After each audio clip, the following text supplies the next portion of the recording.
എല്ലാ കൂട്ടുകാർക്കും വീണ്ടും പുതിയൊരു വീഡിയോയിലേക്ക് സ്വാഗതം. അപ്പോൾ ഇത് ഉപ്പിലിട്ട് വെച്ചിരിക്കുന്ന ശീമനെല്ലിക്കയാണ് കേട്ടോ. ശീമനെല്ലിക്ക, റൂബിക്ക, ഓലോലിക്ക, ലവലോലിക്ക എന്ന പല പേരിലൊക്കെ അറിയപ്പെടുന്ന നമ്മുടെ റൂബിക്കയാണ് കേട്ടോ. അപ്പോൾ ഓലോലിക്ക, ഞാൻ ഓലോലിക്ക എന്നൊക്കെ പറയും, പിന്നെ റൂബിക്ക എന്നും ഞങ്ങൾ പറയാറുണ്ട് കേട്ടോ. അപ്പോൾ നമ്മുടെ ഓലോലിക്കയാണെങ്കിൽ കുറച്ച് ഒരു മാസം 1-2 മാസമായിട്ട് ഉപ്പിലിട്ട് വെച്ചിട്ട്. അപ്പോൾ ഞാൻ വിചാരിച്ചു എന്നാൽ ഇന്ന് അതുകൊണ്ടൊരു നല്ലൊരു ചമ്മന്തി ഉണ്ടാക്കിയാലോ എന്ന്.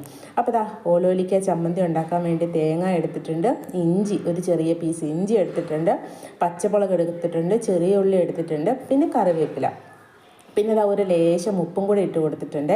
അപ്പോൾ നമ്മൾ ഉപ്പൊക്കെ ഇട്ട് വെച്ചിരിക്കുന്ന നമ്മുടെ ശീമനെല്ലിക്ക ആയതുകൊണ്ട് ഞാൻ കുറച്ച് ഉപ്പ് മാത്രമേ എടുത്തിട്ടുള്ളൂ കേട്ടോ. അപ്പോൾ ഉപ്പിനകത്തും ഉപ്പും വിനാഗിരിയും ഒഴിച്ചാണ് കേട്ടോ ഞാൻ ഇത് ഉപ്പിലിട്ട് വെച്ചിരിക്കുന്നത്. അപ്പോൾ ആദ്യം ഞാൻ 2-3 എണ്ണം എടുത്ത് നമുക്ക് ചമ്മന്തി ആക്കാം കേട്ടോ. അപ്പോൾ നിങ്ങളൊക്കെ ഇതുപോലെ നമ്മുടെ ഓലോലിക്ക ചമ്മന്തി ആക്കിയിട്ടില്ലാത്തവരുണ്ടെങ്കിൽ, ഉപ്പിലിട്ട് വെച്ചിരിക്കുന്ന ഓലോലിക്ക ചമ്മന്തി ആക്കിയിട്ടില്ലെങ്കിൽ ഇതുപോലെ ഒന്ന് ഉണ്ടാക്കി നോക്കിക്കോ കേട്ടോ. ഉറപ്പായിട്ട് നിങ്ങൾക്ക് ഇഷ്ടപ്പെടും. നല്ല അടിപൊളി ടേസ്റ്റാണ് കേട്ടോ ഈ ഓലോലിക്ക ചമ്മന്തി ഉണ്ടാക്കുന്നത്, ഉപ്പിലിട്ടത് ചമ്മന്തി ഉണ്ടാക്കുന്നത് കേട്ടോ. അപ്പോൾ നമ്മൾ എടുത്ത് വെച്ചിരിക്കുന്നതെല്ലാം നമുക്ക് മിക്സിയുടെ ജാറിലിട്ട് നന്നായിട്ട് അരച്ചെടുക്കാം കേട്ടോ. നമ്മൾ വെള്ളമൊന്നും ഒഴിക്കുന്നില്ല, വെള്ളത്തിൻ്റെ ആവശ്യമൊന്നുമില്ല. അപ്പോൾ നന്നായിട്ട് നമുക്ക് അരച്ചെടുത്തിട്ട് വരാവേ.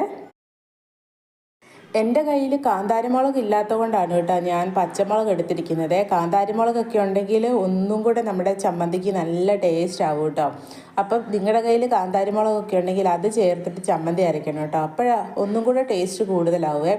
അപ്പോൾ അതുകൊണ്ടാണ് എൻ്റെ കയ്യിൽ ഇല്ലാത്തതുകൊണ്ടാണ് ഞാൻ പച്ചമുളക് എടുത്തത് കേട്ടോ. അപ്പോൾ എല്ലാം നമ്മൾ മിക്സിയിൽ ജാറിനകത്തിട്ട് കൊടുത്തിട്ടുണ്ട്. ഇനി നമുക്കതെല്ലാം ഒന്ന് അരച്ചെടുത്തിട്ട് വരാം കേട്ടോ. ശരിക്കും പറഞ്ഞാൽ ഈ ഒരു ചമ്മന്തി മതി കേട്ടോ നമുക്ക് ചോറ് കഴിക്കാൻ വേണ്ടിയിട്ട്.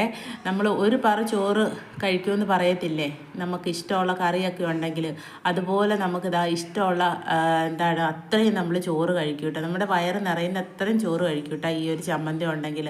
അത്രയ്ക്ക് ടേസ്റ്റാണ് കേട്ടോ, നല്ല ടേസ്റ്റാണ്. ഞാൻ വെറുതെ പറയുന്നതല്ല, ഞാൻ ട്രൈ ചെയ്ത് നോക്കിയതിന് ശേഷമാണ് ഞാൻ ഇതുപോലൊരു ഈ ഒരു ചമ്മന്തി ഈ റെസിപ്പി നിങ്ങളിലേക്ക് എത്തിക്കുന്നത് കേട്ടോ.